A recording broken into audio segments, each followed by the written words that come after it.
good morning setiap saudara-saudara yang dikasihi Tuhan.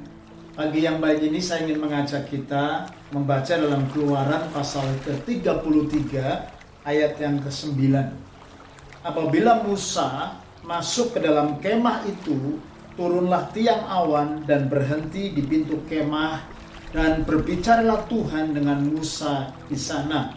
Ayat 11, dan Tuhan berbicara kepada Musa dengan berhadapan muka seperti seorang berbicara kepada temannya. Saudara, di sini luar biasa sekali. Pada waktu perjanjian lama, kehadiran Tuhan itu bisa, saudaraku, dilambangkan dengan tiang awan dan tiang api. Ya, kita tahu ceritanya pada waktu orang-orang Israel di padang gurun, ada tiang awan, ada tiang api menjadi lambang kehadiran Tuhan.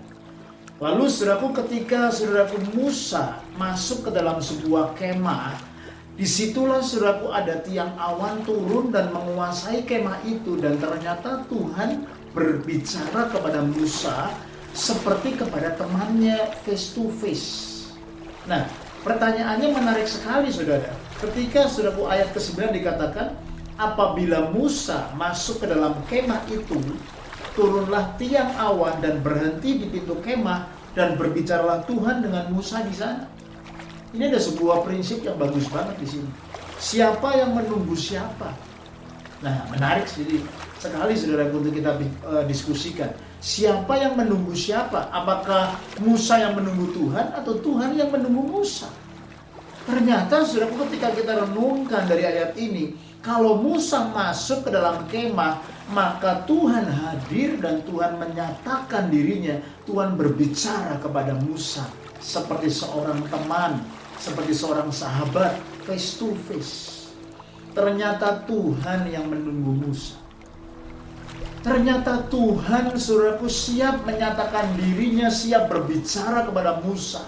Dan Tuhan menunggu Musa, saudara. Saya percaya setiap hari pun, setiap pagi pun, Tuhan menunggu saya dan saudara. Dia siap berbicara kapanpun dan dimanapun. Tetapi dalam konteks ini, saudaraku, ketika Musa masuk ke dalam kemah, maka saudaraku, di situ Tuhan menjumpai Musa, dan Tuhan, saudaraku, sudah menunggu Musa, dan Tuhan sudah berbicara kepada Musa sebagai seorang sahabat face to face. Prinsip yang berikutnya yang kita pelajari di sini, saudaraku, ternyata Tuhan begitu rindu banget ngobrol dan menyatakan isi hatinya kepada Musa sebagai seorang teman, sebagai seorang sahabat. Demikian juga Tuhan rindu menjadikan saya dan saudara sebagai sahabatnya. Tuhan rindu menyatakan isi hatinya sehingga kita boleh menjadi sahabat yang dewasa, sahabat yang mengerti dan mengenal isi hati Allah. Ingat, ada 4 status kita sebagai orang Kristen. Yang pertama sebagai anak, yang kedua sebagai hamba, yang ketiga sebagai sahabat. Yang keempat nanti, saudaraku, kita akan dijadikan sebagai mempelai Kristus. Nah, sebagai seorang sahabat itu beda dengan seorang hamba.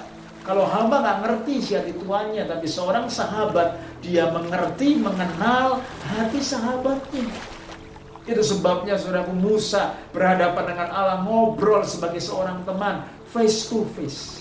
Ini bicara kedekatan, bicara closeness, bicara intimacy. Dan hari ini juga Tuhan ingin memakai setiap kita menjadi sahabat-sahabat Allah ketika kita duduk diam di hadapan Tuhan, mendengarkan suara Tuhan, mengerti isi hati Tuhan, dan ngobrol dari hati ke hati sama Tuhan. Muka demi muka, face to face. Saya percaya, saudaraku, hari-hari ini Tuhan sedang membawa kita, gerejanya, kembali kepada kehidupan yang mengutamakan Dia, yang ngobrol, berbicara dengan Dia, yang saudaraku di mana Tuhan sudah menunggu kita dan Tuhan ingin menyatakan isi hatinya. Jangan pernah berhenti, saudaraku, dalam kekristenan kita. Jangan puas hanya menjadi seorang anak, jangan puas hanya menjadi seorang hamba.